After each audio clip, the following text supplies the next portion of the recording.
Hi viewers, welcome to my channel Sudha Biology. If you are watching for the first time, please subscribe and press the bell icon so that you will get notifications further. And if you like the videos, please like it and share it. Okay. And I hope everyone is safe. Okay.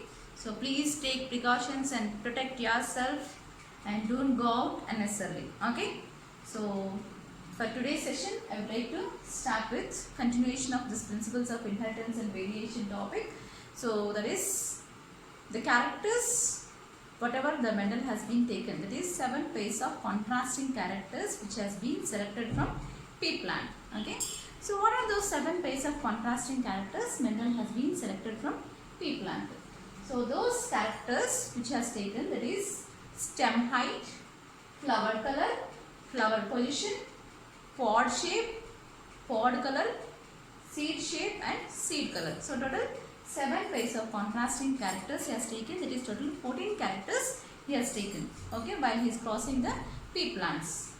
And the stem height, okay, that he has taken the dominant trait which is tall, whereas recessive trait which will be dwarf, okay. So which is short, which we say it as dwarf, and the tall one dominant trait, okay. So I told you in the previous session itself, the character which is expressed in an offspring which we say it as trait, okay. So that specific trait which is called as a dominant trait and recessive trait here. So of stem height which will be tall, dominant trait, and recessive will be dwarf.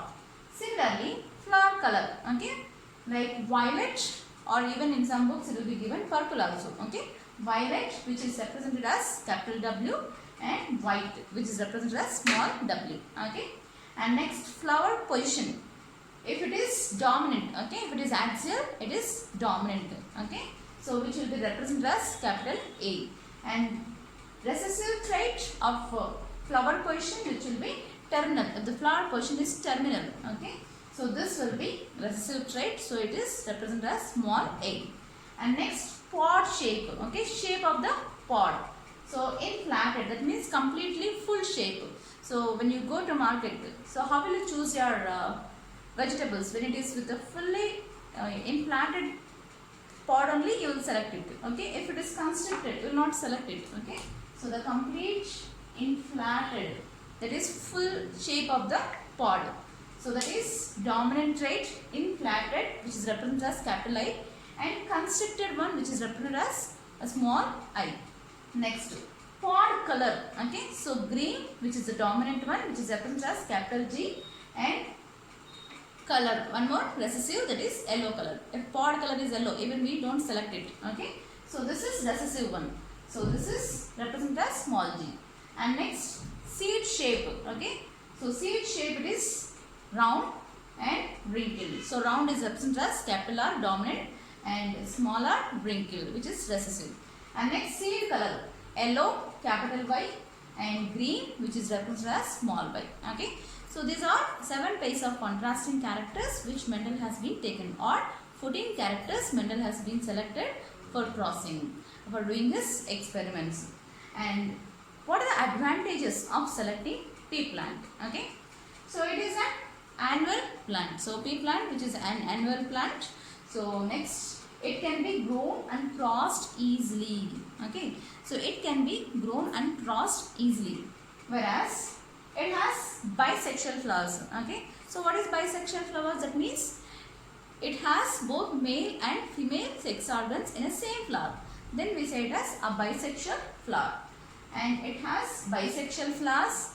And next, it can be self-fertilized easily, okay. So it can be self-fertilized easily, and it has short life cycle. So life cycle is very short life cycle. Within a short period of time, he can get the seeds and he can again go for cultivating it. Again, he can cross it among them. So the life cycle is very short and produces large number of offsprings. So within a short period, the more number of offsprings he can obtain, okay. So this is the main advantages why Mendel has been selected pea plant, okay. So these are the main advantages. So he selected pea plant. And next,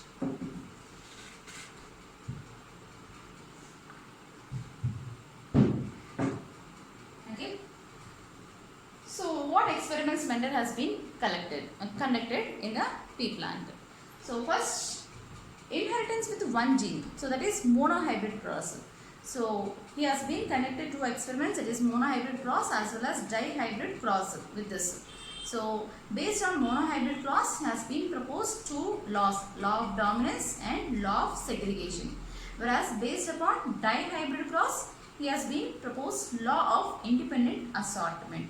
So that we will be discussing now. So what is the first one? That is monohybrid cross or inheritance of one gene or inheritance with one gene. So monohybrid cross means the cross made between the two parents. Okay, so cross made between two parents which are differing in one contrasting trait. So which are differing in one contrasting trait. So here what we have taken here, what are the parents which we have taken here? So yellow seeded pea plant with a green seeded pea plant. So two parents which we have selected, yellow seeded as well as green seeded. So yellow seeded just now we have come across, it is dominant, and green seeded which is recessive. So cross which is made between two parents which differ in one contrasting trait. So what is this trait? Okay, that is only one trait, yellow seed, and here it is green seed. So which differed in one contrasting trait. It is called monohybrid cross, and it is also said as inheritance of only one gene from parents to offspring. So the parents which has selected is completely pure homozygous yellow seed pea plant. Okay, so this is yellow seeded pea plant with a pure homozygous green seeded pea plant. So now he crossed. So this is dominant and this is recessive. So homozygous dominant and this is homozygous recessive. Okay, and now the gametes which is from the dominant, homozygous dominant, which it is will be capital Y. So because we have represented the yellow seed with a capital Y and green seed with a small y. Okay, small y. And the gametes always contain only one allele, we know that. So one of that allele in each gamete will be seen. So in this gamete only one allele, that is capital Y, and from this parent the gamete which will be getting only one allele. So this will be small y. And now when cross made between this, the F1 generation what he obtained, the F1 hybrid. So F1 is first filial generation. We call it as F1 generation. So the hybrid which he obtained is all heterozygous. So this is the hybrid which he obtained. Okay, that is heterozygous yellow. So why it is heterozygous yellow? So one is capital Y, this allele, and this is small y. So this is small y. So from this parent, okay, from this allele, the gamete, the allele which is passed to the offspring, this will be small y. So now it is in heterozygous condition. One is capital Y and one is small y. One is dominant and one is recessive allele. And now always the dominant will be expressed and recessive will be suppressed. So now this is the recessive one allele which will be suppressed, whereas the dominant one will be expressed. So now in F1 generation, all the hybrids which are obtained will be yellow seeded because the capital Y is expressed, allele is expressed. We are representing this allele as capital Y which is expressed, and small y is a recessive allele which is unexpressed or suppressed. And so this is all F1 hybrids which we obtained. So all the hybrids which are obtained will be heterozygous yellow seeded. And now so from this again he has been collected the seeds and sown the plants, and again he has been self-crossed between them, that is by self-pollinating between those plants. So by self-pollinating among themselves, so that is with the same capital Y and small y which are heterozygous yellow seeded plants, and when he self-crossed among them, that is by self-pollinating among themselves. So the F2 generation what he obtained, okay, so that is we will see now. So now when he self-crossed, so whatever the gametes which we get from this parent, capital Y, small y, and from this parent, capital Y and small y, and he arranged them. So this is crossed based upon the Punnett square method or even by fork line method. So like this we do fork line method, and this table mat, okay, or table method which we say it as Punnett square method, so which is given by scientist Punnett. Okay, so this is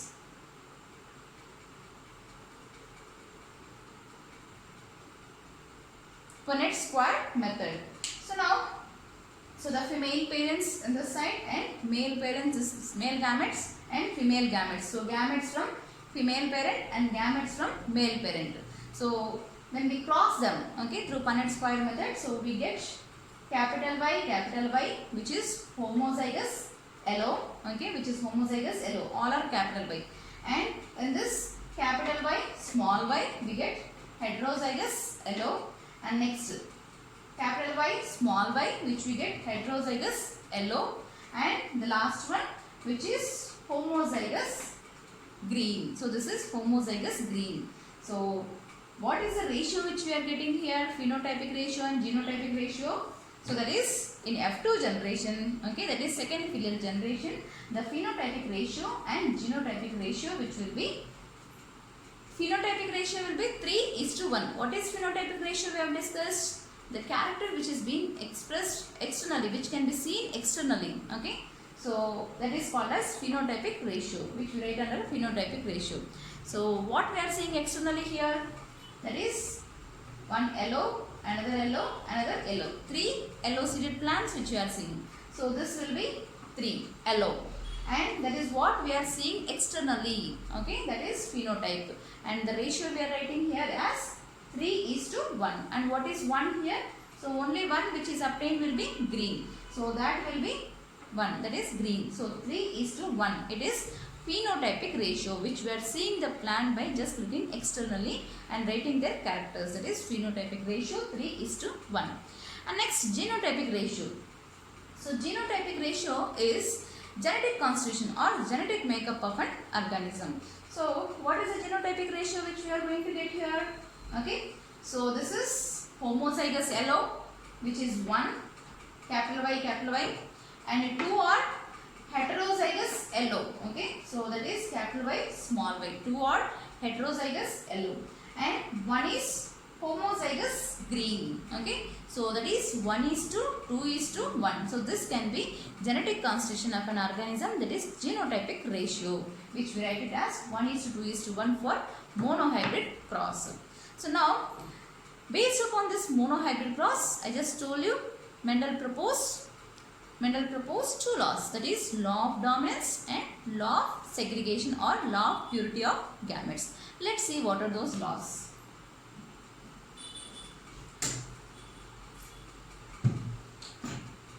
Okay, so law of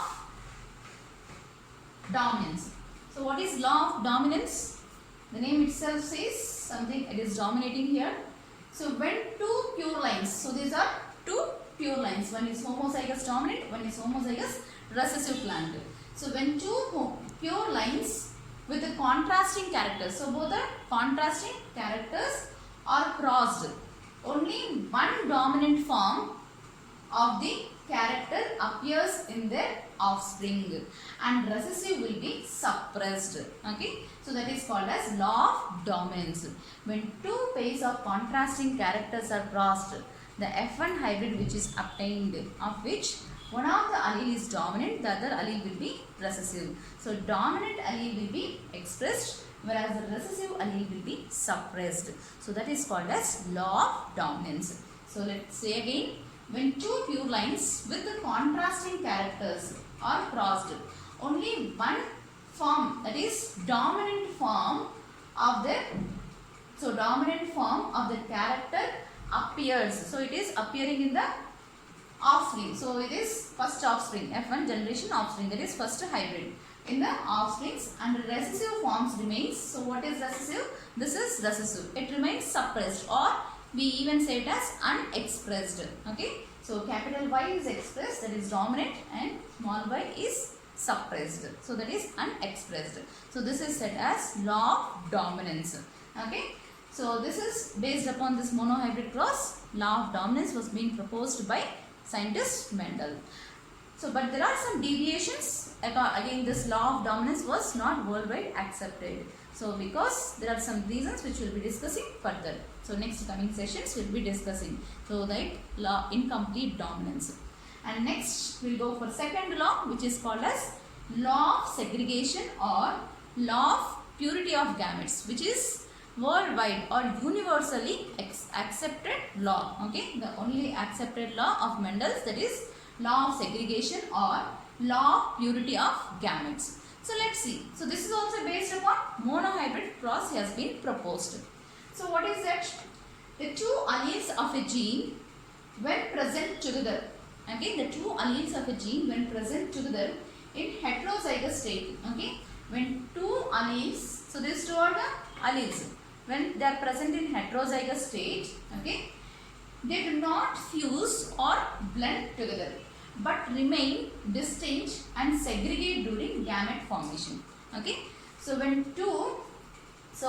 a pair of contrasting characters are crossed, when a pair of contrasting characters are crossed, the F1 hybrid which is obtained is heterozygous. Okay, that means here two different alleles are present together but they do not mix up or blend, though they are present together. Again, they segregate during gametogenesis, that is during the process of meiosis they get separated. So the alleles will be distributed to each and every gamete individually. So there is no mixing or blending up when they are present together.